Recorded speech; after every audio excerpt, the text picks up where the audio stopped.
Welcome to the Nexus Unloaded podcast. This is Will Crozier. And I'm Nikki Westcombe. We are the founders of Nexus Performance.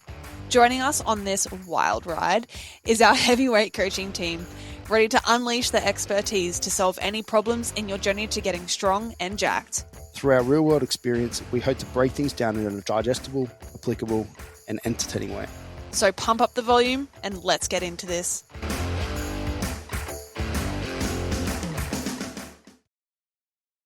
You actually don't do intros at all. I don't do any intros. I don't believe in them. Oh, we stopped doing them. Just because, I'm like, if by now you fucking know who the people are. You know what I mean? You're not listening if you don't know. Well, we are going to do an intro to Jamie. Hello, Jamie. Right. You start talking. That's the intro. Yeah, it's if by now if you don't know who Jamie is and he needs a big long-winded intro, you're probably not listening. Yeah, you're probably not listening to this podcast. But we've done a few podcasts with you over time. I feel like we've done maybe a couple. Yeah. No, I reckon like across both, probably half a dozen. Yeah. Plus the prep videos, the pro raw prep videos that we did. Plus the holiday. Those were my favorite videos, actually. They were my favorite. Road to Pro Raw videos. Yeah. They were really good videos, but it was also a bit sad. The ending. I don't want to spoil the ending. Was that the COVID year? Yeah. Oh, great. You spoiled the ending. Everybody was going to go watch it. It was like the week of it all blowing up. Yeah, it was like 5 days out. Yeah, 4 days out. They canned it. Yeah. Yeah, we flew down to Melbourne and then caught up with you in person down there. And we already booked the tickets. Yeah. 20, fun times. 20. Yeah. Yeah, and then we caught up with Eugene afterwards, and literally it was like if we don't fly out that afternoon, the borders are closed. Yeah, it was pretty so hectic. Took off. Yeah, that was crazy. Looking back on it, especially crazy looking for you in Melbourne itself, the epicenter of it. It was 5 years ago now. It was fucking wild. Yeah, fun times. I'm going to put that in the PTSD part of your brain. You really kind of cut that shit out. But we're here to talk about that. We're here to talk about something that you could definitely relate to that, and that is ideas and issues and just general conversation around getting back into a powerlifting training or training in general. We can link it to as well. So people during that time that were in the lockdowns and either had just like a limited training gear at home, or maybe you were one of the lucky ones that could sneak in. Break into gyms. Yeah. Evade the law and get in and get some training in. I'm sure it was still somewhat limited, but by this point, most people have dealt with situations where they're coming back into training from an extended break of some sort. Whatever reason, yeah. Yeah, and myself as an example to that is just over the last couple of years with all the stuff that we've had on.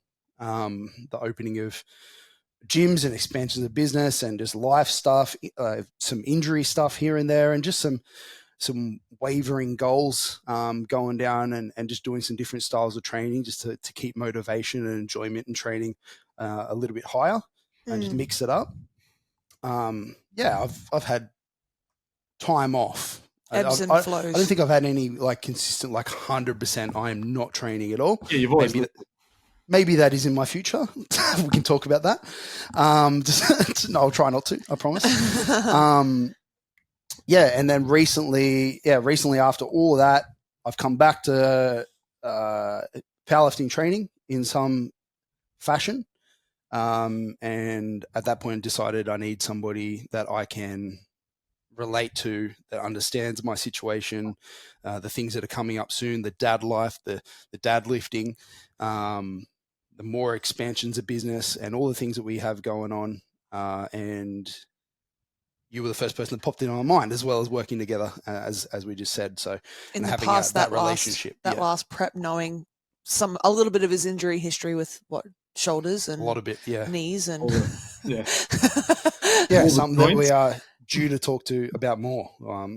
But that's generally kind of what we wanted to talk about today, and just getting back into SBD training, and some of the considerations about it. So, kicking off, I think that's just we start with me. I think we start with your considerations for me coming back to it. I think to give more context to this, I hadn't done really much squatting, especially in a long time due to my knees. Yeah, and I still don't like it. I don't think I ever liked it. Even when I was good at it, I was like, fuck this shit. We're putting some heavy weight on my back. Yeah, it was so funny. He's like, I'm actually a little bit sad that my squat is nearly as good. Yeah, it definitely pissed me off. Like, as my squat actually started to like somewhat level up to my deadlift over my powerlifting career, I was like, no, deadlifts are the best. Fuck squats. But, I mean, it's a good thing my total was going up, but it was just kind of like, no. You want to be that deadlift hero. Yeah. I'm the deadlift guy, not the guy with a good squat. But squats were definitely limited in the last few years, especially by just some knee and hip stuff, which is just an accumulation of little ongoing overuse injuries that have happened over time. Yep. Bench press a little bit more consistent on, or just pressing in general, or have always done some level of that, but it just hasn't specifically been like a comp variant, and definitely not a heavy comp variant.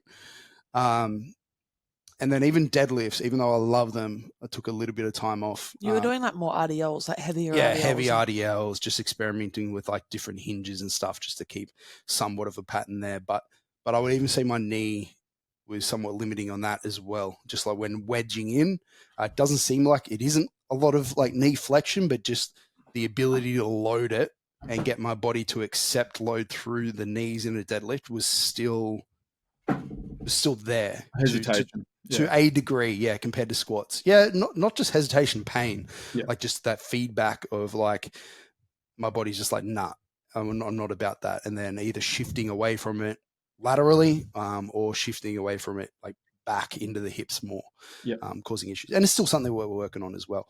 But yeah, when I came to you with all of this stuff, you're like, fuck off. What? There are obviously a bunch of considerations, and there are a bunch of considerations when any new client comes on. But in your mind, what are the key few things in this scenario? Yeah, so obviously within your context, you were training, so we weren't just coming off nothing. Zero. Yep.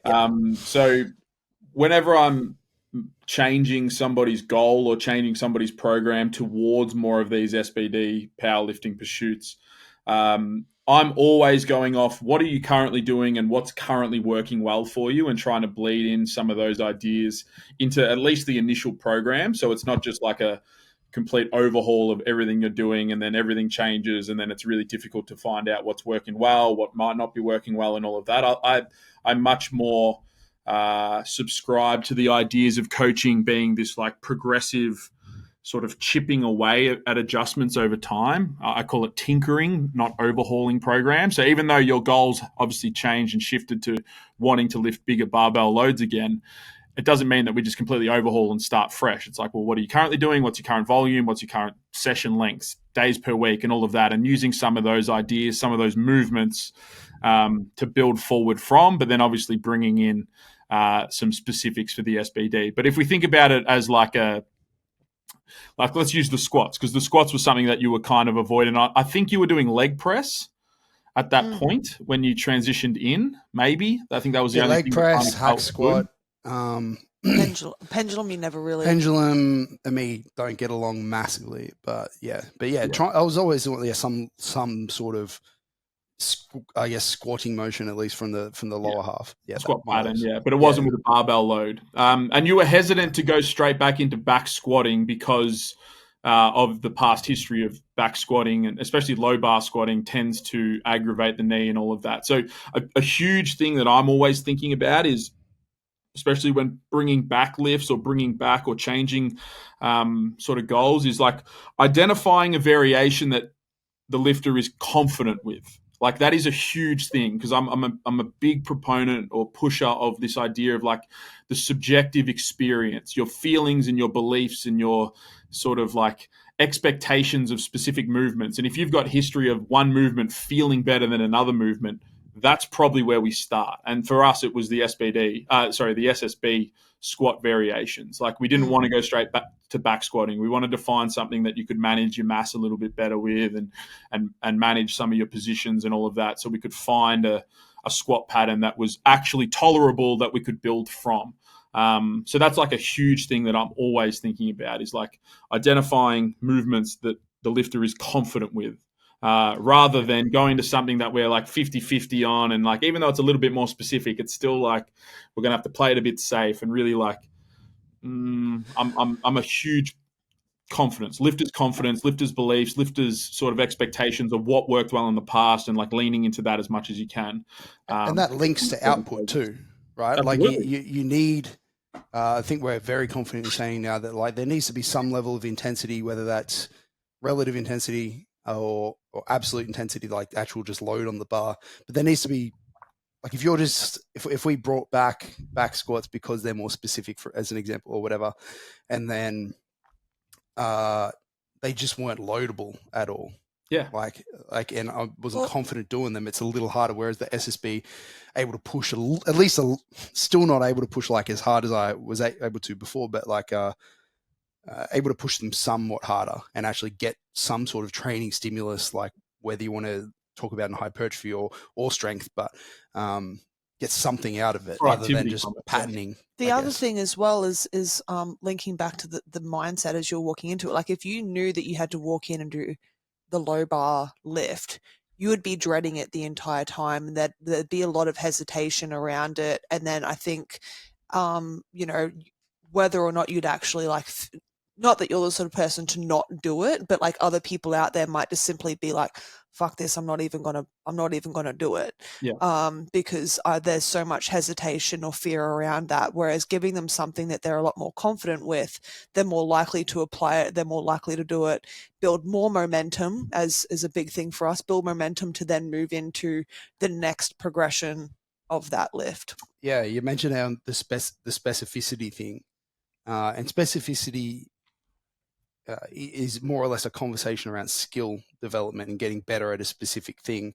I think to a degree, but there's other areas of specificity that matter for performance. For sure, yeah. Like hypertrophy. In these earlier phases, absolutely, we're talking about yeah. In powerlifting, that's kind of the main thing. But then, one note here that I had about what you just said was just like progressively bringing back in movements for me, and obviously I am very familiar with pretty much every exercise in the gym. I've done everything in the gym at some point in time over the last couple of decades. Done it really well too, man. And well, thank you. And it doesn't feel like it sometimes. But my thought pattern when you said that was like, and around this specificity conversation is that like I know how to squat right now. It's definitely like low bar squat is feels foreign. Yeah, it's a yuck movement. I just have a lot of hesitation around it and stuff. But at the end of the day, like I know how to do it. Like I know how to bring that back at some point. So then the conversation, like you just said, with safety bar squats is just, it's like it's close enough to get a stimulus out of and carry over to it, I guess, if you want to kind of frame it like that. And for me, the skill aspect is less of an issue right now, and training stimulus in general is a bigger thing than chasing. For you, would that change for a complete beginner who didn't have a training history and know how to squat? Like, is there a different line of thinking? Yeah, so when I'm building, so if somebody is like just starting with powerlifting, the way I think about exercise selections and changing and choosing selections is I deem them to be small rocks of programming processes. So big rocks for me is volume, intensity, and frequency. So identifying the right amount of work that we need to be doing, identifying and hitting at the right RPEs, and then doing it enough so that we're actually seeing productivity or productive outcomes on that end. They are the big rocks of anyone's programs. Whereas smaller rocks and smaller considerations that come after identifying volume, frequency, and intensity are things like specific exercises, things like your RPE, your rep ranges, things like your program structure and like how things are distributed and all of those sort of things. Like that all comes as a decision-making process after identifying volume, intensity, and frequency. So for a new person coming into squatting, if they've never done squats before, I'm looking at, all right, well, how much volume do I need this person to be doing? How much frequency do I need this person to be doing? And then at what intensity is going to be enough for them to actually see outcomes? And if I can get that off something that it doesn't have to be a low bar squat. I can achieve that via a high bar squat, an SSB squat. For some people, a goblet squat. For other people, it's a machine squat. For some people, it's a split squat is enough of a training stimulus with the right volume, intensity, and frequency. So exercise selection for me is always a smaller rock in my consideration. So for a new person, I'm going to go to squat patterns that they're confident with, they're capable of, they can push themselves, they can see the progression of, and then start to build the technical sort of awareness through those processes. And I think the other thing to note there as well is like the intensity for a beginner, like you've mentioned this in some of the small group people that you're working with, every single week they're hitting PBs. Right? Like one of the girls that you're working with in small group, like every single week you're just adding more and more weight to the bar because you can, you know, they're just efficiency. Yeah, they're exactly. just learning the skill. They're learning how to actually apply force. They're feeling more confident. They're dropping some of that apprehension. I can't do this. I suck at this. Like all of that. And again, that's all the subjectivity of training. Like there's so many ways that new people can progress. It doesn't just have to be like, oh, we have to linearly progress this load every week and do all this. And RPEs are really important and all of that. Like there's so many. Yeah. Whereas for me, just to contrast that, for me, like the training recently, there's been some better weeks and some not so good weeks as far as like how things have felt in the gym, but it's fluctuated, 5% either side or 10%. Like it's not like big drops or big progressions or whatever, but it's kind of like somewhat steady in terms of stimulus from an intensity perspective. And some people would maybe get upset about that and be like, why aren't I moving forward every single week? That's a huge education moment that people need to learn. Yeah. I think you can almost reflect back on the prep that you two literally did together over for the San Francisco comp, where I think for the last 6 weeks of that prep, you literally only benched 200 kilos. Like you literally built up to a 200 kilo bench.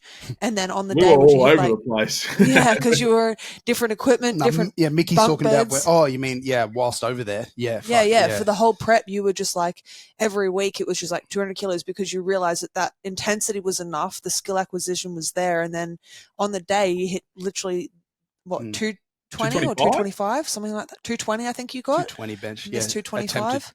Yeah. Which is you didn't want to do 222. You said we don't do 2.5 kilo jumps. No. Yeah. And he wanted. Miss that. You need those 4 plates, right? I really wanted 227, which is that landmark, but why 227? It's yucky. 500 pounds. 500. Oh. And we were in America, so it just made sense. Like, okay. But it's like you look at it on the bar, it's like got little collars. It looks good. 225 looks better. Yeah. But 500 pounds, whatever. But anyway, lesson learned: 2.5 kilo jumps are for wimps. unless your bench is under 100 kilos, that's fine. Yeah. But yeah, like going back to that, talk about intensity. Like it just goes to show that you don't need to keep adding more and more weight onto it because that load was high enough, that percentage was high enough that the skill of a 1RM was still kind of carrying over at that particular time. The way I like to think about intensity, sorry to cut you off there, but the way that I like to think about it is that good training, people think that it's like this sniper rifle optimized thing that needs to happen, that the RPE needs to be exact, that the amount of reps needs to be exact, the amount of volume, the amount of sets, this structure, everything needs to be exact and optimized, and that you're shooting like this sniper rifle to hit the stimulus. In reality, that's could not be further from the truth. Like it's actually like a massive target. Good training is a huge target, and you're actually shooting like a shotgun at it. Like if you've got a good enough volume, intensity, and effort, and all of that, and as long as you're hitting the target, and that's a perfect example of that prep that we were doing. It was far from optimal, but we had the structure, we had our non-negotiables of the amount of benching we needed to do, the amount of squatting we needed to do, some thresholds of loads that we wanted and RPEs that we wanted. As long as we were in that ballpark, it's still productive. We're still hitting it, and it doesn't. It's a massive thing. And I think even just a lot of coaches don't understand that enough. That good training is a much bigger target than most people in the social media world will lead you to believe. Yeah, that prep was definitely far from optimal for you guys. Yeah, loved it though. Loved it. Yeah, thanks, Keith. You could almost say it worked out to be one of the biggest best. successes you've ever had, though. Well, I think it is. Your total is the biggest total that you've had. So, Yeah. anyways, effectively, yeah, but maybe some of the pro raw wins and shit like that, like maybe they hold more sentimental value. Yeah, pros and cons. Yeah. You've talked a lot about RPE just there as well, and bringing that back to my situation, getting back into training, or anybody else's situation, getting back into training. I feel like that is a huge tool that is super, super helpful to understand and implement. And I think regardless of whether you don't understand it and don't know how to implement it, and you're fucking Mark Ripperto and percentages rule your life, there is nobody that can't not auto-regulate, because things are coming back. Things are like I said, feels goodish one week and then not so good the next week, and there's just a lot more variables going on. It's not like I can go, all right, I just hit a new PB on my bench press and my life is outrageously consistent like it was when I was more like, my 18. early 20s or whatever. And then percentage-based training, I was more than happy and worked really, really well for me in those times, because things were stupidly more consistent than they are now. More predictable. Way more predictable. Yeah. But auto-regulation during this phase makes, I know that you will use it regardless and argue for it on the hill regardless of the situation, but in this situation makes a lot more sense. Like somebody coming back to it, the benefits of it heavily outweigh everything else because of that predictability level. Yeah.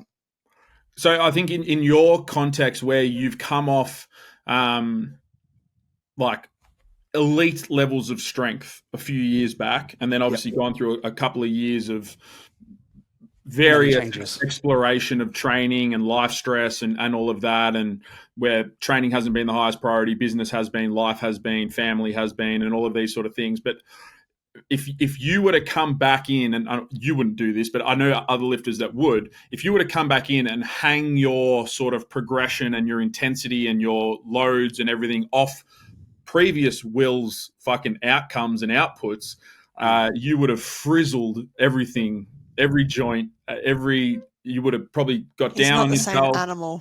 Yeah, exactly. It's just not the reality of where you're at. And ultimately this is why I don't really like percentages for most people using like 1RMs that happened 6 months ago in a competition with a fucking pull it and win it and all of that. And it's like, yeah, I pulled fucking 20 kilos more than I thought I was going to. Like, yeah, in that setting, in that situation, with all of that context, that made a lot of sense. But then using that as an estimated 1RM to then go and track your next 2, 3, 4 blocks of training off as a percentage, like it just doesn't really make sense. Like I think RPE and auto-regulation, regardless of the situation, needs to be the foundation of your programming structure, and then you bleed in objectivity into it if it's needed. I'll die on that fucking hill.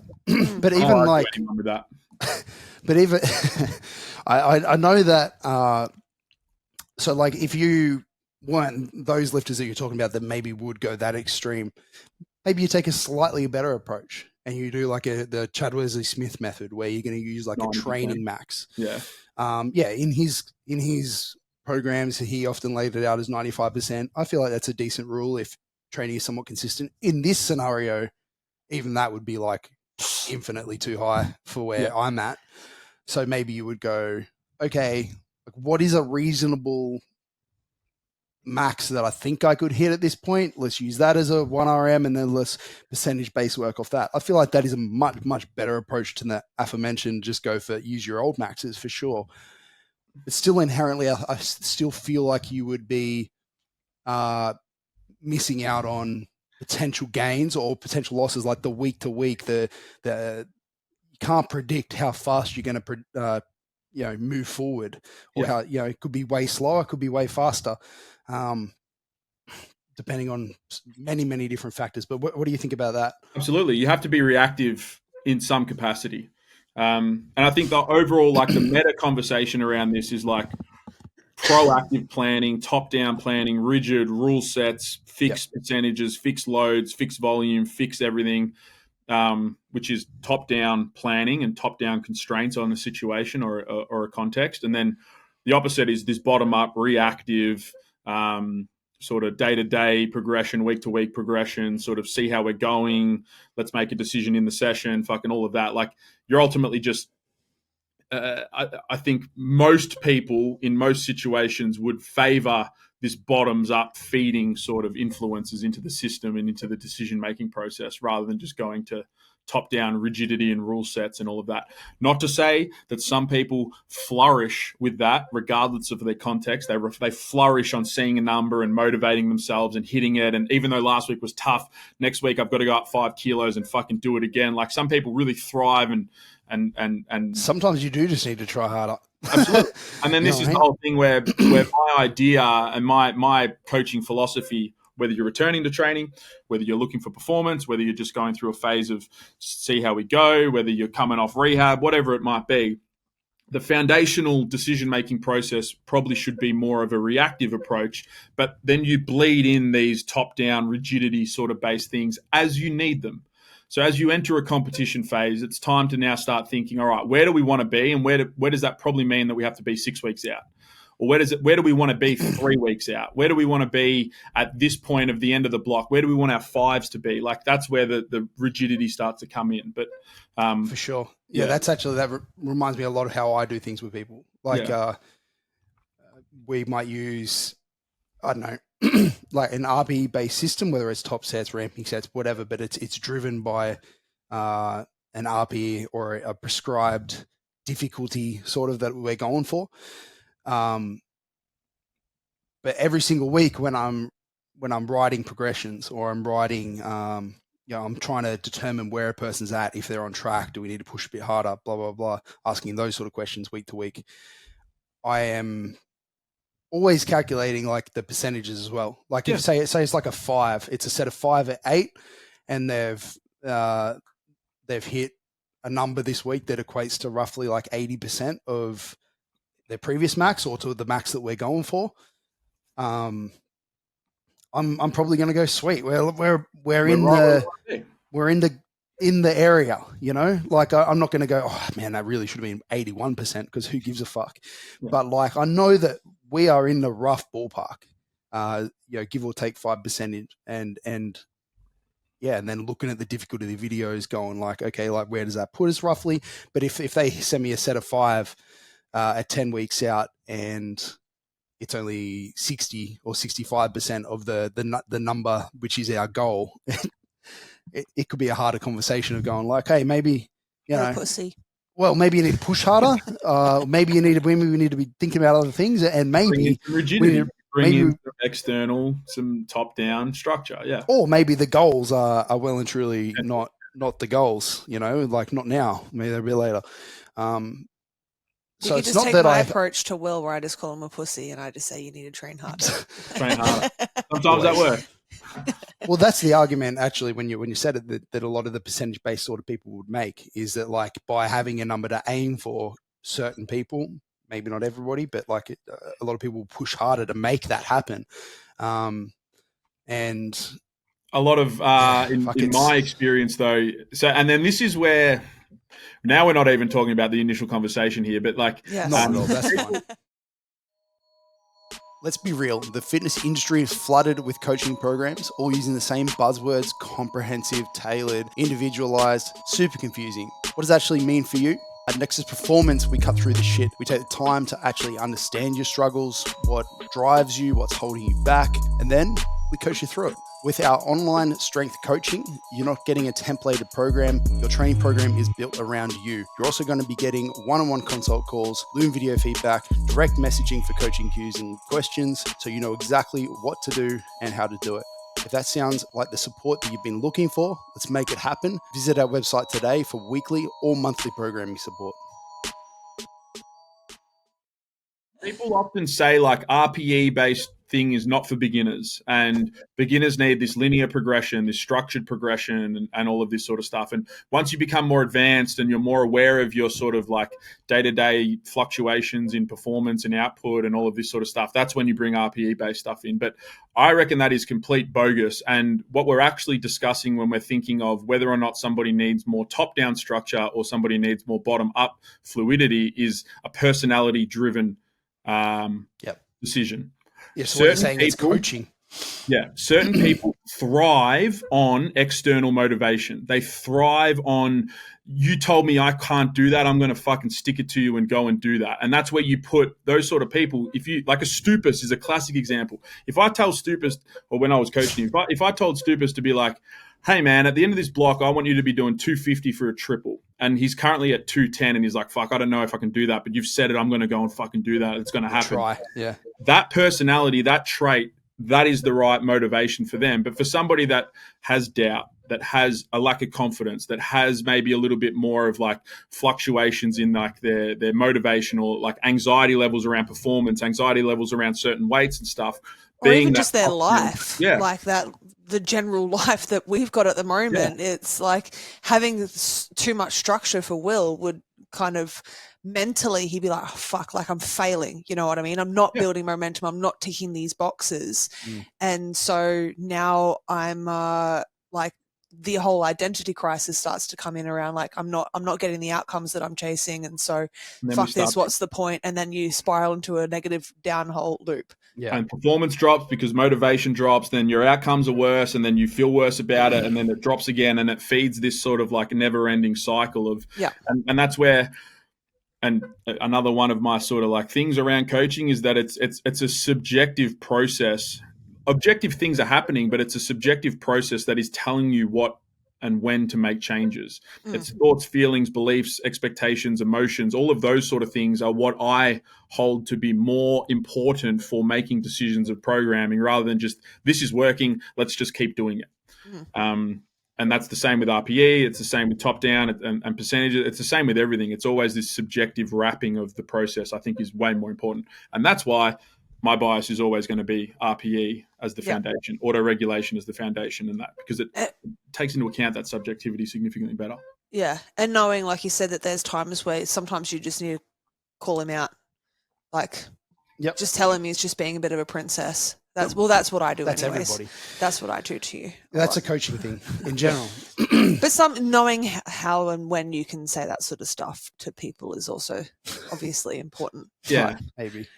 And for young coaches out there, that's something that is developed over time, just with more coaching of different people in different positions and contexts and stuff. It's not like you can't go read a book and be like, when this happens, I need to make this decision. It's a very much it's an experience-based thing of just coaching reps. And I think like an 18-year-old telling a 40-year-old single mum or whatever that like we've all got the same 24 hours in a day. I used to be that time or whatever. Yeah. I think we've all been there, done that to some degree. So going back to my program a little bit with it, kind of talked about the squats and the hesitant between squats and some of the decision-making behind squatting. Let's just keep it in order, I guess, and go to like the bench press and upper body work in general. What were your? I know there's some maybe not unique to you, but unique in general kind of work in there. Let's talk about the philosophy behind that a little bit. Yeah, so I think you were doing pressing. I don't know if it was barbell pressing. I think it might have been. I was doing some bench, but it was like feet up, bare minimal. Nothing. Yeah, so I think what we went to was, this is a few months back now, but I think what we went to was a couple of exposures of bench positions. And we had one exposure, which was like a traditional position, but we limited the intensity through like a tempo, which is a classic strategy when people are starting to get back into lifting and coming out of periods of detraining for whatever reason. Utilizing tempos and pauses and variations that limit overall load or absolute load can be really helpful. In just like regaining that momentum and building that momentum. So I think we brought in a tempo variation for one of the exposures.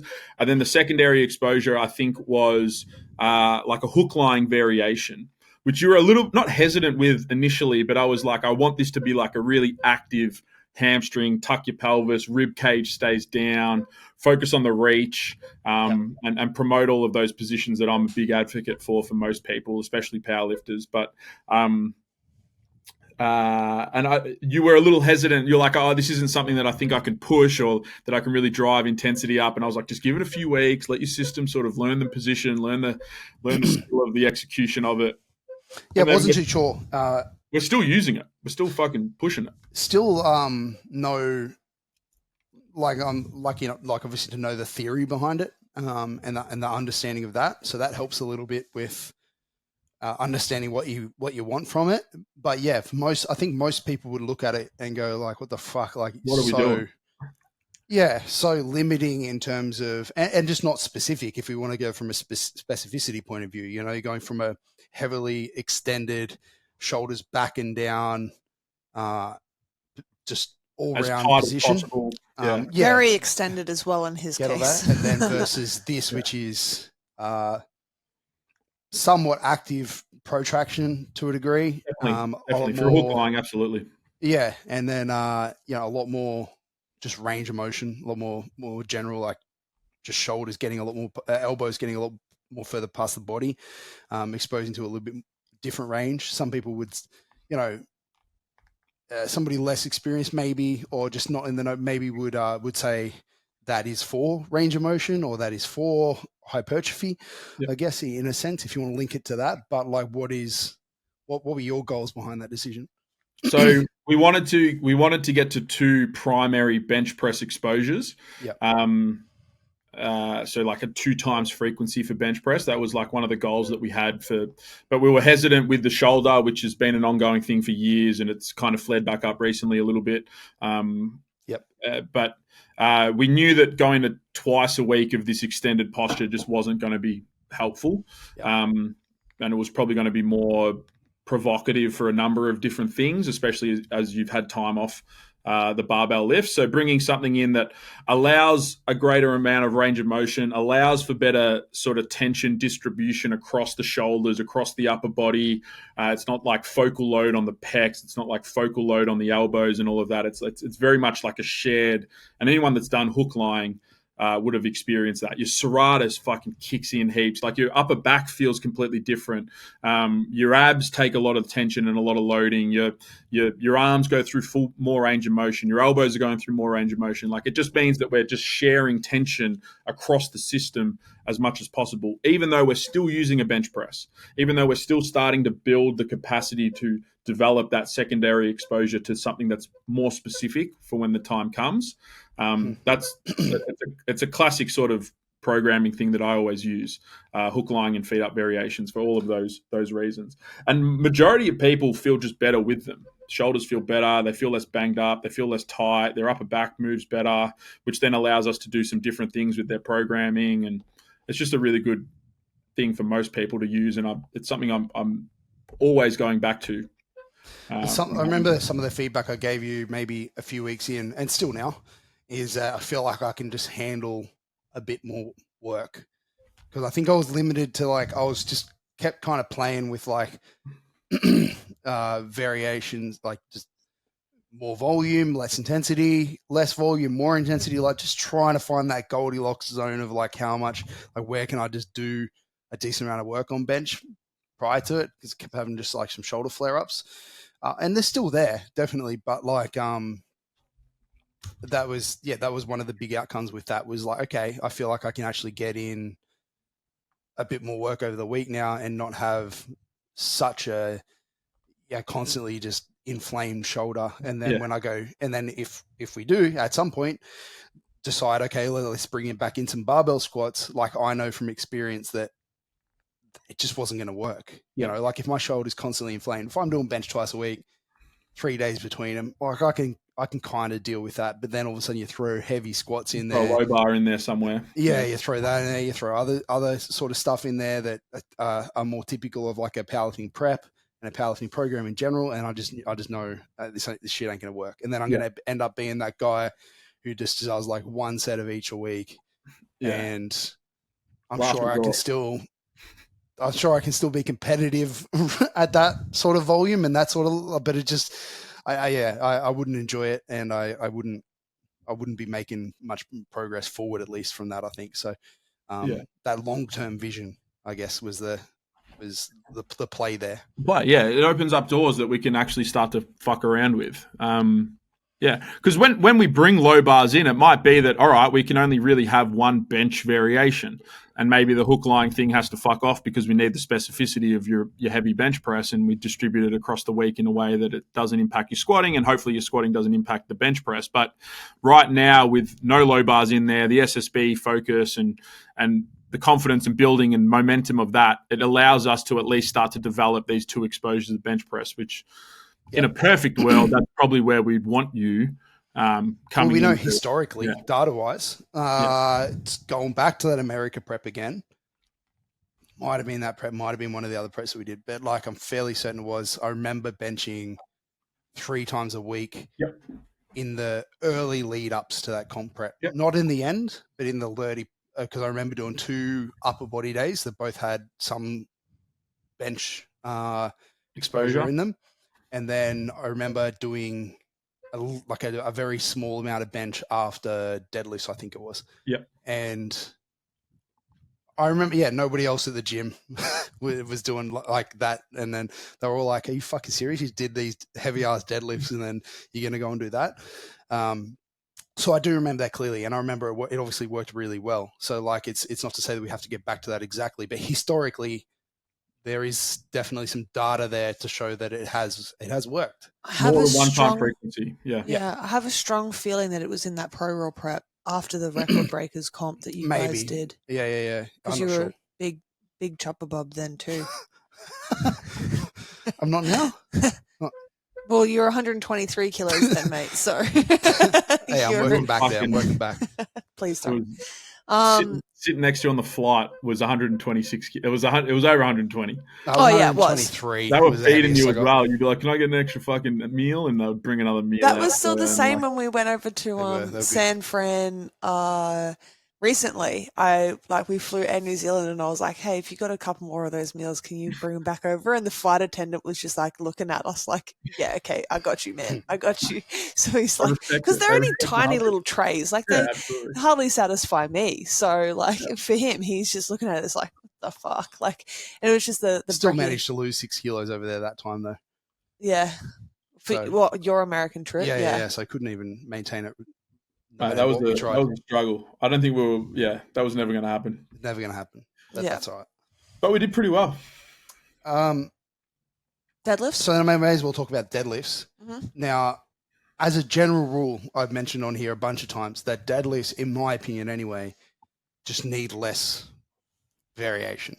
I think so. Less loads to, less reasons to consider using a variation.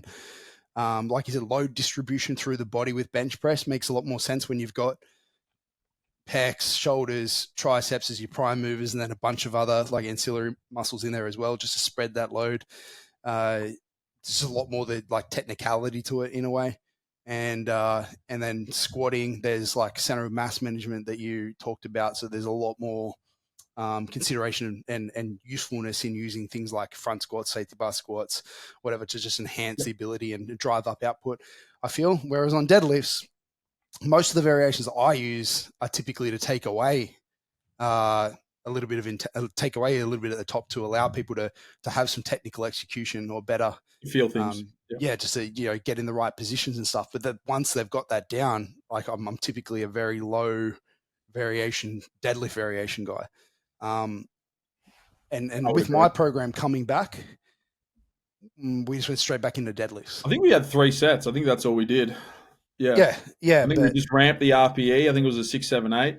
Still not much volume. Still not. I mean, I guess like on average 7 out of 10 intensity.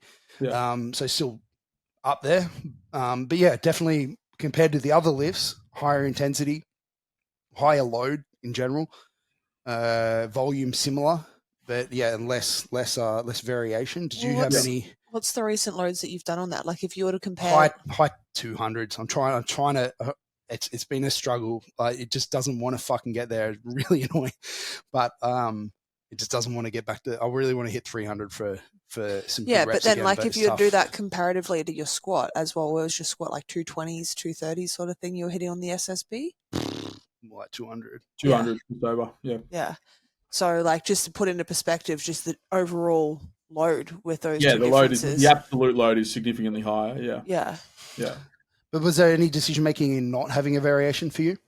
I'm the same with you with the variations of deadlifts. Like it's a comparative to the squatting and bench press. It is a dumber exercise. It's really not that difficult to just like lock yourself in and push your legs into the ground. Once you've got it down, yeah. Yeah, exactly. Like it's definitely. I don't think that there is a big need to add a ton of variety or a ton of like exploration of different positions and ideas for it. It's Yeah. so I think the only consideration would be like the ramping prescription. Okay. RPE6, RPE7, RPE8. I really like that strategy for more general phases of training. And I would put those initial blocks and still the training that we're currently doing as more just general phases of training.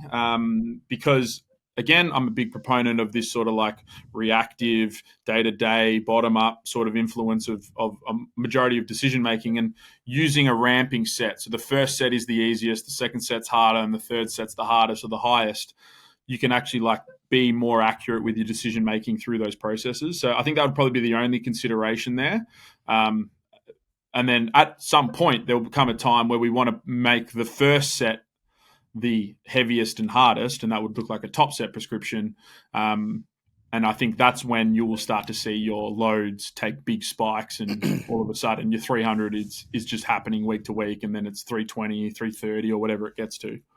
Yeah. The from a person, like from my perspective, doing it, there. I agree. There are multiple benefits from it from a coach's point of view, but from me, it's actually, like I said, those top sets have been really annoying. Like they just aren't moving up significantly, which is fine. I'm okay with that. But one way I have progressed it, and it'll be a way that I couldn't have really done it if we took a different route. But one way I have progressed it is I noticed a bit earlier on when I started it, the jumps were like, the first set would be, I don't know, like 230, 40, and then the one after would be like 250, 60, and then 270, 80. And that's fine. And I would say those RPs were somewhat accurate at that point. But as my capacity and just, consistency has improved a little bit, I've been able to bunch them a little bit tighter. At the higher end. Yep. Yeah, so the 280, 290 kind of top end is still roughly in that same position, a little bit down, a little bit up week to week. But like I've been able to get in, like if you wanted to use like an old school like tonnage sort of pretty equation linear with it, progression. Yeah. There's definitely more work going on from an overall point of view. So and when I've like had 250, those, 260 is this like might have been the start. Yeah.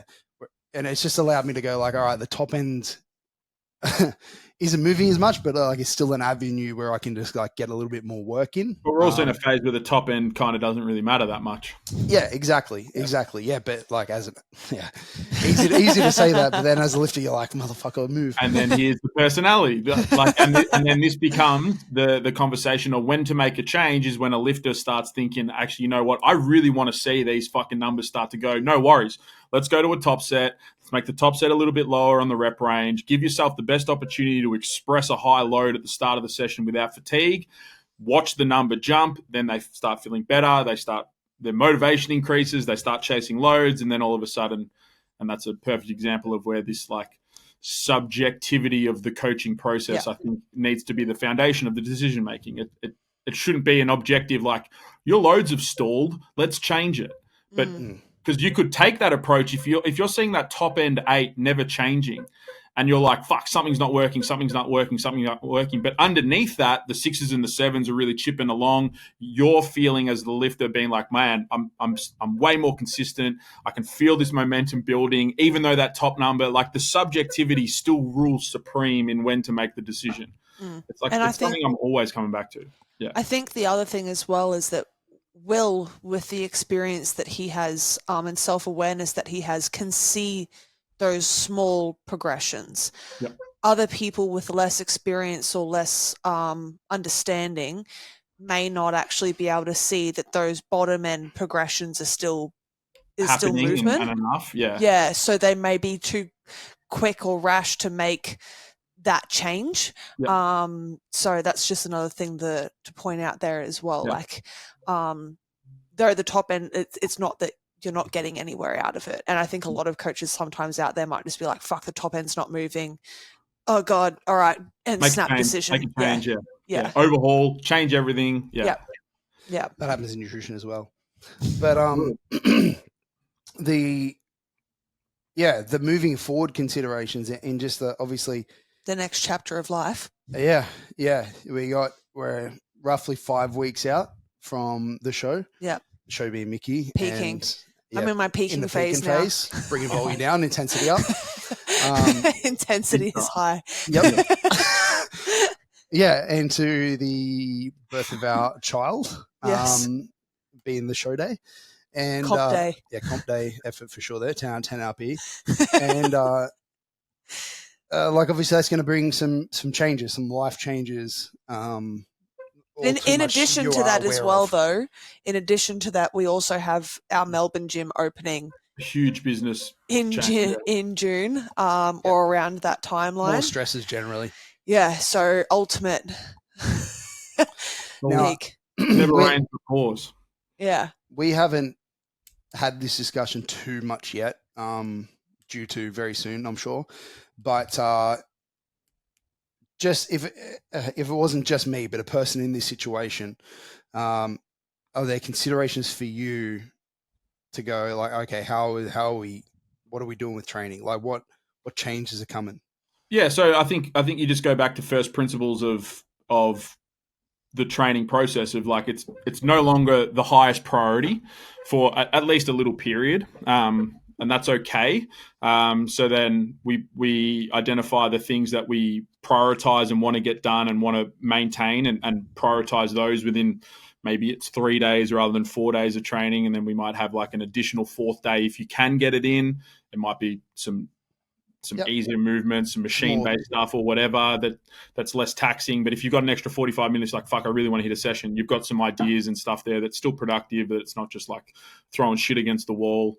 It's just that the idea is that training, and this happens with everyone, is that it's not always the top priority for everyone. It goes through phases, and being able to pull back a little bit of the structure and the rigidity of all of the decision making, and again coming back to a little bit more of this like bottoms up sort of reactive processes, I think is so you're trying to like promote more flexibility within it, because like if we looked at all the training variables, often like you've set exercises to do, you've set these are the days of the week. Obviously there's a discussion around it, but like once you've had that, like this is kind of the plan.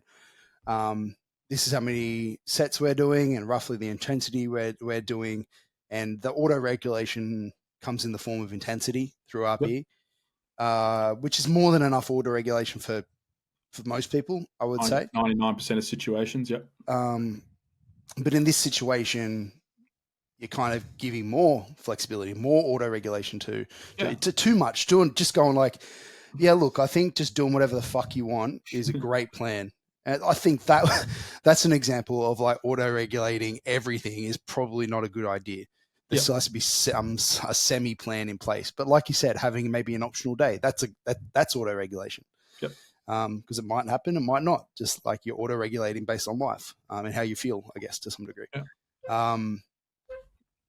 Having auto-regulating sets, maybe. Yeah, volume, you definitely can do that. You can also, so people think that, like you said, that auto-regulation is simply just the load selection on the barbell. But if you think about auto-regulation, it's just regulating whatever needs to be regulated depending on the current situation.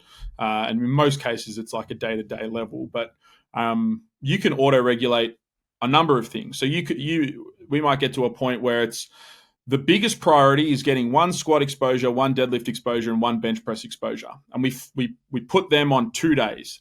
And they're the highest priority. When your first 2 sessions every week need to be these 2 days. But then after that, some of those accessory movements on those days might be auto-regulated. It's either going to be a secondary bench or it might just be a machine press.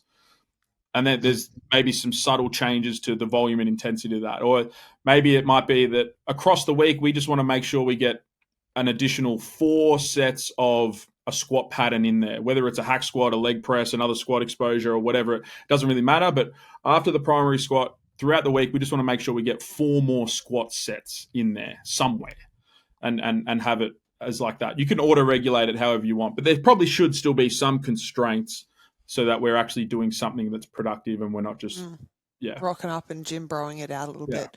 Yeah. I wanna jump in there as well and just say that, like, for me at least, because I know training is such a big part of your identity. Like, to me, I think it's important for him to have an outlet as well. You know, like for him to have time that is like it's his exactly.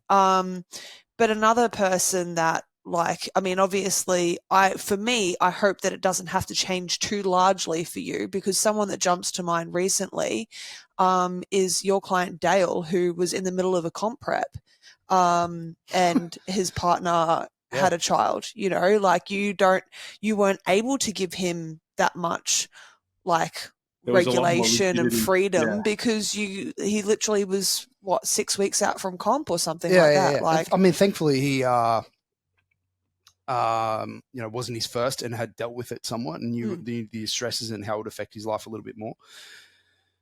And he's a very relaxed guy in general, almost too relaxed, annoyingly relaxed, to the point where I'm like, hey man, someone's over there trying to shoot you, and he's like, hey, cool, man. But he just handled it off the cuff, did not care. Well, it did. Actually, not caring. Course. Obviously cared about both of those things immensely, but just managed it really well and was, but you're right. He knew what we weren't able to. There wasn't as much freedom in your decision making. Definitely couldn't be as flexible because we had a goal. Yeah. We had a goal and he, good timing on this podcast, but he competed, on the weekend, just gone.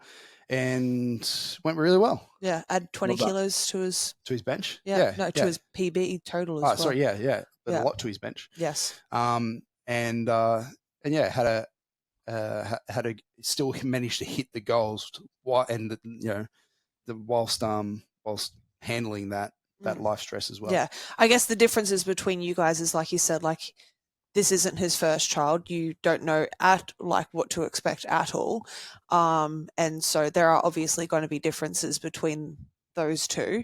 And, you just, the more exposure you'll get to being a parent and stuff, the more you'll kind of learn and figure out what the new routine and how to do all that sort of stuff. So, but like I said, the thing for me is that I don't want there to be too much like freedom and whatever, because I don't want him to then go like, when I can fit it in, you know what I mean? I do want there to be some kind of structure.